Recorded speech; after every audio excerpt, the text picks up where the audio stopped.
Feeling isolated and alone happens to us all, but when we're going through that season, we feel like we're the only one. We can feel alone even in a crowded room. We can feel alone even in a marriage. Hello, friend. My name's Zach, and I help Christian husbands live uncommon lives. There are two types of loneliness we're going to talk about today. We're going to dive in. You may struggle with one, or you may struggle with both.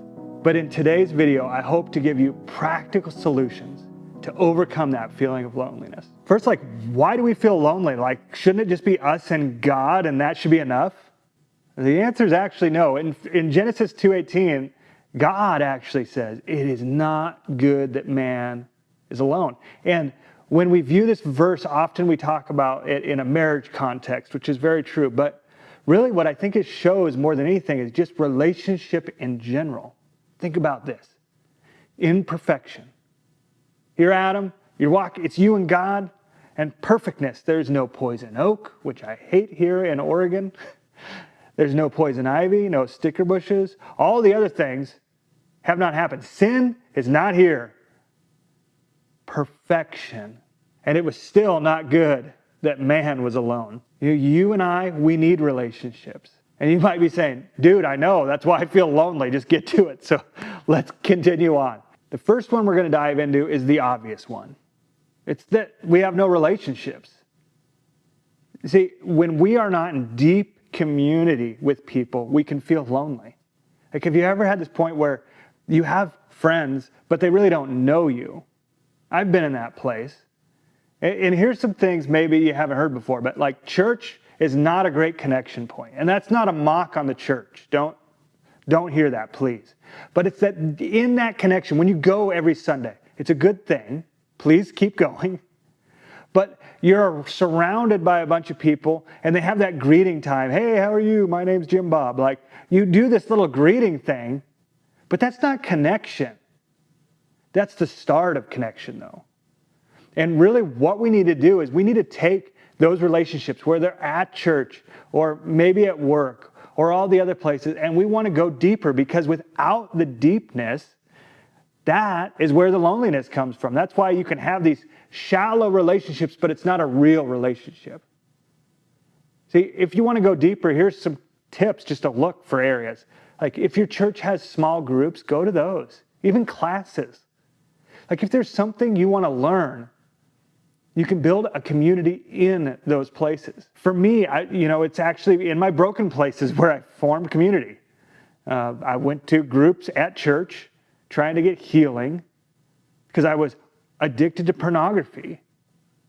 And there was other guys that wanted healing that were in those rooms, and they became a community, a friendship with me. So it doesn't even need to be areas you have it all together in.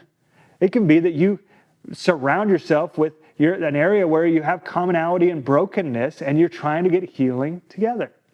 You could also invite people on dates. Now, it's almost scarier than when you ask a girl on a date. To ask a friend out for coffee can feel very intimidating. But I think we forget that to form relationships, it will be a little scary. We're going to have to put ourselves out there. We're going to have to be vulnerable, like when we asked our wife out when we were just dating. Or do you remember when you asked her to marry you? I knew what the answer was going to be, and I was still nervous as heck, right? And so it's the same thing with friends. You're not going to ask them to marry you, but you are going to ask them, do you want to go have coffee? Or, hey, there's a game on this weekend. Do you want to, and just pursue people. And as you pursue people, you might invite someone to coffee. Guess what? Hey, we didn't really click. Then move on to another person. You're dating friendships here. It's okay. Or you might go, man, I think I'll give that another shot. But here's what we look for in that. So you're not just asking everyone. But we look for people that are maybe more encouraging. That's a value that I really care about. I want friends that are encouraging. I want friends that constantly point out where I stink at life. That'll make me feel great. No, I want them to be an encourager mainly. But I also want accountability. And those two can go together. Where if I'm messing up, they're going to tell me. But they're also going to encourage me at the same time. People of high character. How do you see if they're high character? Well, that can be challenging. But I look at a specific area and I'm talking about husbands trying to have other friends here. How do they treat their wife? If they are not treating their wife well, honestly, I'm not interested in being friends. And because that's a sign of character flaws. Now, I might enter into a relationship where I'm discipling them and mentoring them, but I'm not talking about a peer-to-peer relationship with someone unless I think that relationship's solid. Not perfect, but do they see her? Because if he doesn't see and hear her, he's not going to see and hear me. He's not going to see or hear you. So that's just a tip of what I look for. You don't need to take all those, but those are some tips of what to look for. And then the last one is there has to be a commonality beyond just Jesus. And don't get me wrong, the commonality of Jesus is a must. Like, my tight friendships will be followers of Christ. I will be in relationship and friendships with people that aren't, but my close, dear friends that don't make me feel lonely, they're going to be followers of Christ. But there's also got to be below that at least one or two connections. You know, for me, I like Oregon Duck football. I went to the U of O, so that's why.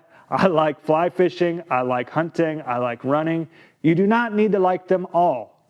I also am rabid about living a pure life and not looking at pornography. I want to love my family well. I'm a business owner. Again, someone doesn't have to share all those. They do have to at least have one. And so look for areas of commonality. All right, there's a second area that I don't think gets talked about enough with loneliness. And that's that maybe you have a lot of relationships, but they really don't know you because you're hidden. And I was here for years where I felt lonely even when I had good friends because I wasn't telling them things about me. I lived a hidden life. I've mentioned it a few times, but there was a period of my life I was hooked on pornography and no one knew. And then so even if they told me that they loved me, I didn't believe them because I knew they didn't know the real me. And your friends need to know about you. Successes, failures, they need to know you. The more people know each other, so the more you know me and I know you, the deeper a relationship is. Now, you're not going to go on friendship date one and go, bleh, at everything about yourself. But over time, you should trust them a little more, share a little more, and they should do the same. And there's this hiddenness that if it's there, we can feel alone. There's two other ways that can make us feel lonely too. So it's not just hiddenness. It's also we're so busy that we're running around. And so if someone's talking and you're thinking about the next thing you have to do, and so you're not really in the room with them. They feel it, you feel it, and so that relationship feels stale. Or you're distracted. And I have ADD in spades. I get distracted all the time. I have to do focus to be in relationship, but it's super important. So that's why, like, even in a marriage, you can feel alone because you're either hidden or you're busy or you're distracted or you put other priorities in place. This can happen in our relationships. So if you have friendships that are deep, but you still feel alone, I would check in with this. What are you hiding? What are you not telling? What are you burdened with? And again, no one's ever going to know 100% of things about you, but they do need to know more and more about you. And let the Holy Spirit guide you in this. You know, with some of my friends, right out of the gate, I did more of the bleh method, and they did that too, and we're tight. And then there's others where it's been more of a slow reveal of this is who I am. And they were slowly revealing this is me. This is the real me. But if we don't do those things, we will feel alone. If you feel like any one of these areas, hey, Zach, I don't have people I can be friends with. There's no people of character, or I'm not living a hidden life. You know, those two. There's a third area that can solve loneliness. And I think this is far too often overlooked. And that's this. If you do not have the people in your life that have high character, that are people that encourage you, that are people that will hold you accountable, and they're hidden. They're not revealing themselves. Like all those things, right? All is not lost. because this last method I've used more than any other one. When you don't have these things in place, you be that for someone. You be that for someone. You start building a relationship. Maybe you don't have someone that's not far enough along in their journey, and so you become the leader.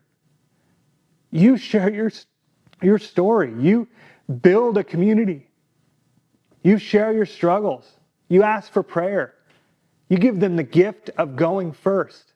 And over time, what will happen is you'll have these mentorship relationships that become friendships. This happened in my life with a man that preached a sermon at a church on fig leaves. And it was all about how we hide, just like Adam and Eve hid in the garden.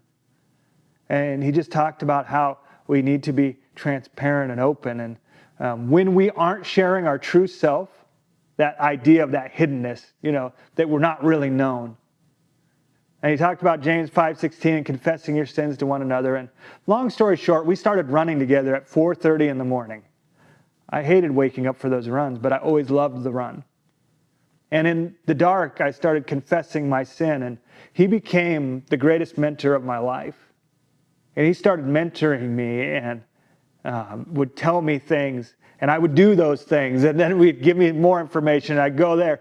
And over time, he would start sharing his stuff, and I would listen. And over time, what happened is it went from mentor and mentee to close, close friends. And he's still my dear friend today. But one day, my dear friend, my closest friend, moved to another state, and I felt lonely again.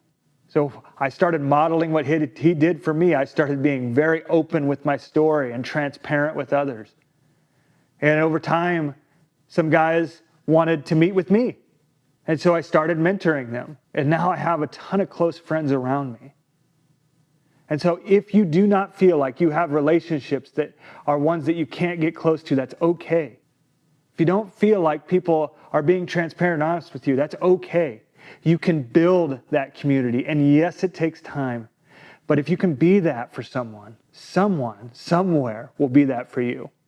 I hope this helps you conquer loneliness, because you and I are built for relationship. And I know it's a challenge. Have a great day, and God bless you in your journey.